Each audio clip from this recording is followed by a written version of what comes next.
A pall has been cast over Hong Kong ever since China imposed a new national security law there. Books are being removed from schools. Journalists are concerned that they could be arrested for honest reporting. Protesters have had their DNA swabbed by the police, and ordinary people are worried about which of the people they talk to may be spies.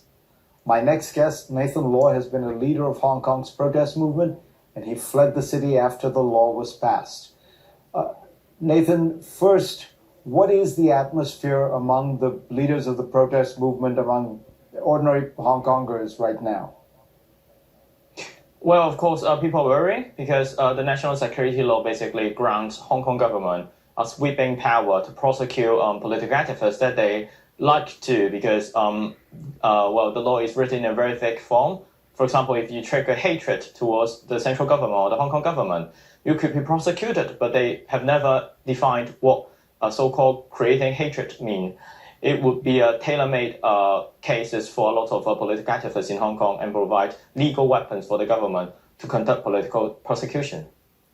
So the Hong Kong government says that the doom and gloom over the law is unfounded and that all nations impose their own national security over their territories, so why shouldn't China? It also says the law was made necessary after outside groups inspired protesters to violently push for independence. What is your response to that?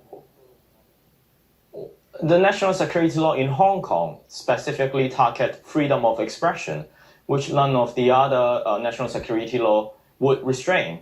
On the very first day of its implementation, there were cases that suspects, they were just carrying flags or stickers that had the slogan of the protest on. They were already arrested.